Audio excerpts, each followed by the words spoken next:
Salam perubahan, saya Pastor Iwantio mau menanggapi bagaimana Pendeta Budi Asali menyatakan bahwa Pendeta Stephen Tong mendirikan gereja sesat yang terdapat di mana?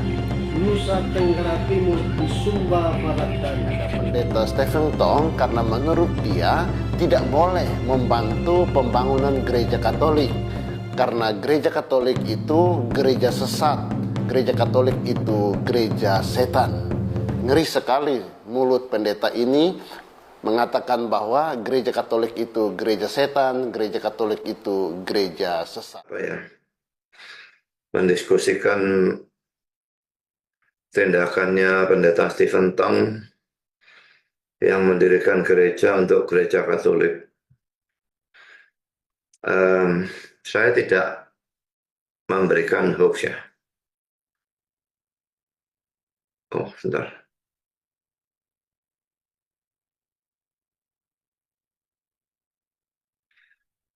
Jadi saya pertama kali mendapat berita dari orang ini ya, Christian Santos ini seorang tentara. Tapi dia mendukung gereja kita dan mengikut gereja kita. Ini pertama kali saya mendapat dari dia. Ini dia berkata, malam Pak Ben, kok bisa ya GRI Pak Stephen Tong bisa bangun gedung gereja untuk gereja Katolik yang jelas bukan Kristen. Nah ini bisa dibesarkan. Gereja ini dipersembahkan oleh tim aksi kasih Gereja Reform Injili Indonesia untuk gereja Katolik Stasi Santo Rafael Weri, paroki ini apa saya tidak tahu, Sta Elizabeth, desa Homba Rica Pondoko di Sumba Barat Daya.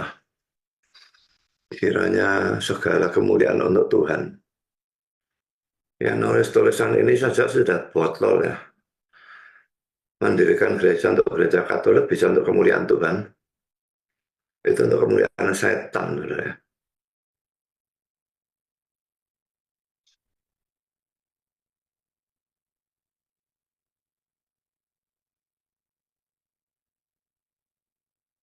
Ini bentuk gerejanya.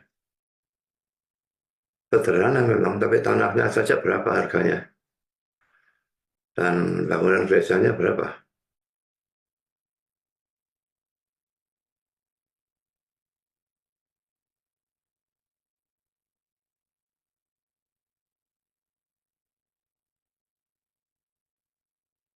Dan ini diambil dari labaknya David Tong. Jadi ini, dan dia mengatakan di sini, tim aksi kasih GRI telah membangun total 63 gedung gereja. Ini salah satunya. Semoga GRI dapat terus menjadi berkat bagi sinode lain. Menjadi berkat bagi setan. Nah, mereka nggak tahu Katolik atau bagaimana.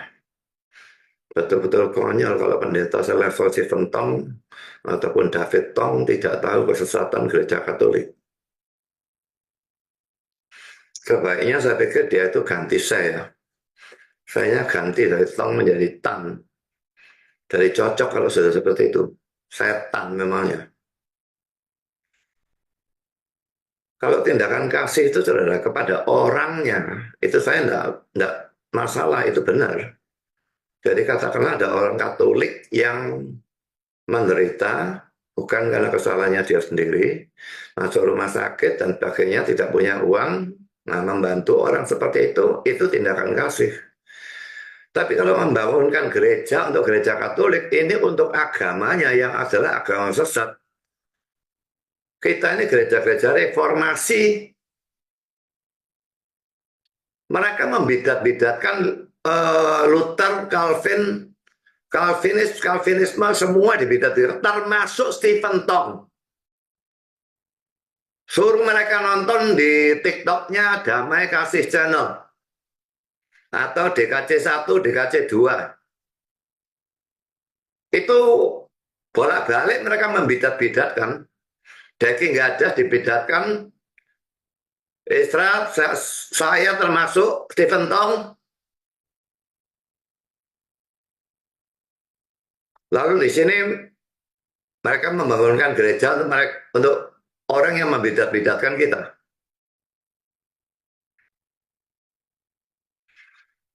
Jadi saudara yang termasuk jemaat GRII, saudara lihat kalau saudara memberikan persembahan pada gereja GRII ini, gereja, duit saudara digunakan untuk apa?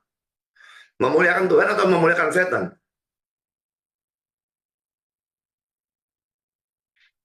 Kalau saya jadi jemaat GRI, saya berhenti memberikan persembahan pada GRI. Kalau gereja duitnya dipergunakan seperti ini. Gereja kalau sudah kebanyakan duit, mesti dihambur-hamburkan, masih bagus kalau dihambur-hamburkan untuk kepentingan gerejanya. Misalnya Natal, pesta besar-besaran, tapi untuk gereja sendiri masih mending kalau seperti itu. Tapi ini dihambur-hamburkan untuk membangun gereja sesat. Dan 63 gereja itu gereja yang lain, gereja apa? Bentar lagi dia membantu gereja Advent, Saksi Yehova, dan sebagainya. Ini tindakan kasih. Mereka mungkin tidak mengerti apa itu kasih ya.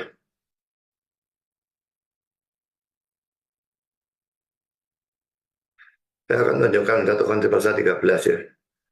Ini rasanya belum waktunya khotbah, saya sudah khotbah duluan ini.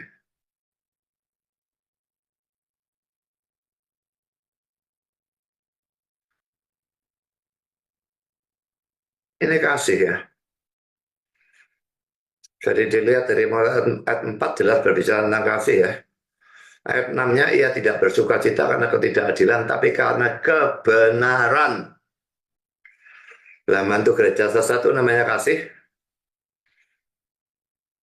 Itu tindakan kebencian kepada Tuhan. Kebencian terhadap reformasi. Dan hal kedua yang saya ingin katakan, ini buruknya gereja yang dipimpin oleh seorang diktator. Pak Tong itu jelas-jelas diktator. Dan saya tahu pasti karena saya dulu dari sana.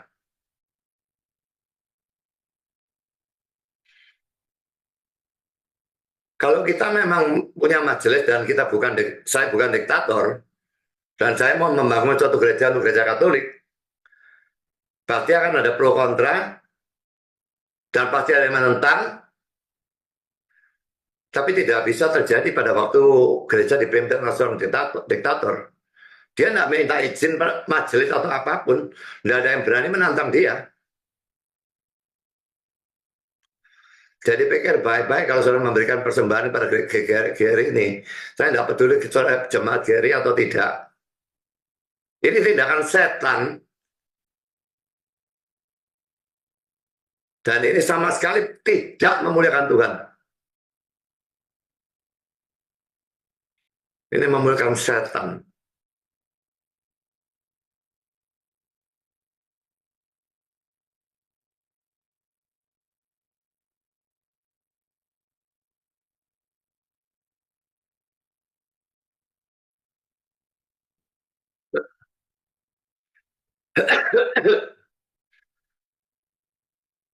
Orang yang sudah ikut PA saya yang sampai 25 session tentang perbandingan Protestan dan Katolik dan belum selesai itu, kalau saudara sudah mengikuti itu dan masih mendukung Stephen Tong, saudara sendiri bidat.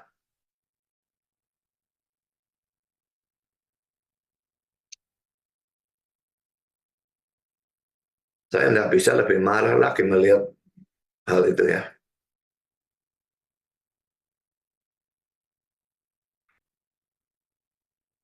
Apa dia bisa pikun atau bagaimana? Dan saya berikan pesan kepada saudara, kalau saya sampai jadi pikun, sampai jadi seperti itu, pecat saya.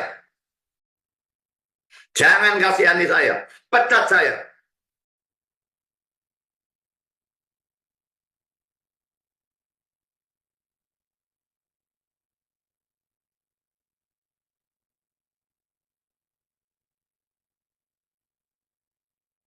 itu juga modelnya orang yang berhenti belajar firman ya. Karena itu sekalipun saya sekarang sudah tua dan tidak bisa belajar sebanyak dulu, tapi saya tetap berusaha belajar firman, berusaha belajar firman, berusaha mati-matian belajar firman. Karena begitu kita berhenti belajar firman Tuhan, kita menjadi sesat. Itu ada ayatnya dalam Muhammad Sulaiman ya.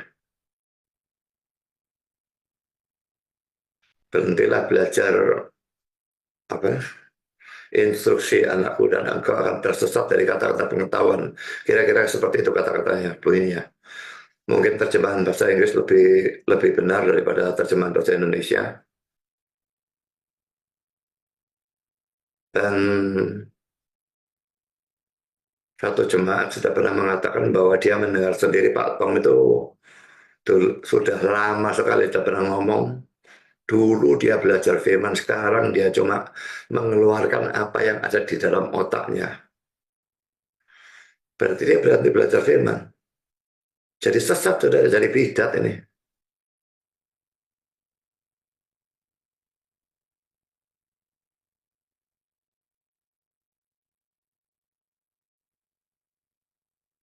Mari kita berdoa untuk mereka, saudara.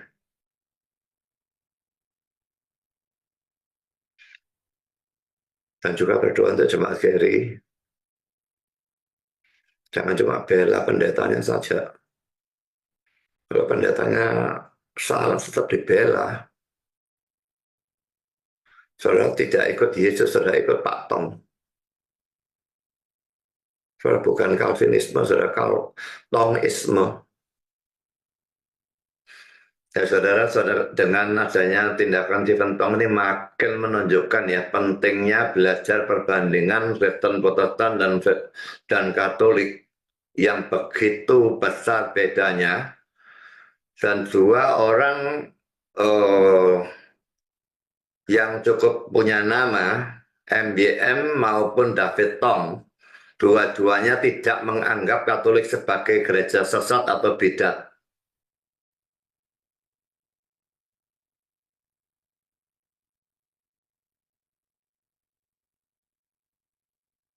Kalau mereka memang tahu ajaran gereja Katolik, mestinya mereka akan anggap bidat. Kalau orang sudah tahu gereja Katolik itu ngajar bagaimana, tapi tetap anggap bukan bidat, ya mereka memang bidat. Yang tidak menganggap bidat itu yang bidat.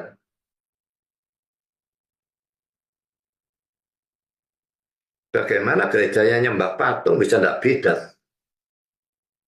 Bagaimana gereja yang percaya selamat karena iman dan perbuatan itu bisa bukan bidat? Bagaimana gereja yang mengatakan bahwa satu-satunya keselamatan ada dalam gereja Katolik itu bukan bidat? Bagaimana gereja yang mengajarkan bukan dengan Alkitab tapi dengan tradisi dan sebagainya, itu bukan bidat. Saya tidak habis pikir bagaimana dua orang itu menganggap gereja Katolik bukan bidat. Stephen Tong baru-baru ini mengecam gereja-gereja karismatik. Memang kalau gereja karismatik itu ada yang bidat, tapi tidak semuanya. Jadi kalau dibandingkan dengan Katolik, kalau saya masih memilih gereja karismatik, tentu bukan yang seperti gerejanya Yesaya Pariaji ya. Tapi gereja karismatik tertentu, itu bukan bidat. Kalaupun ajaran mereka tidak terlalu bagus, tapi bukan bidat. Jadi saya masih tidak terlalu masalah kalau dia mendirikan gereja untuk gereja karismatik. Tapi dia justru mengecam gereja karismatik. Dan mengecam itu boleh dikatakan pukul rata. Tanpa memberikan pembedaan. Tapi sebaliknya dia nyumbang gereja Katolik. Mendirikan gereja. Dia yang harus dikecam. Ngecam karismatik dirinya sendiri bidat. Yang belum ikut pelajaran Roma Katolik versus Protestan itu Ikuti YouTube-nya mulai session yang pertama sampai akhir.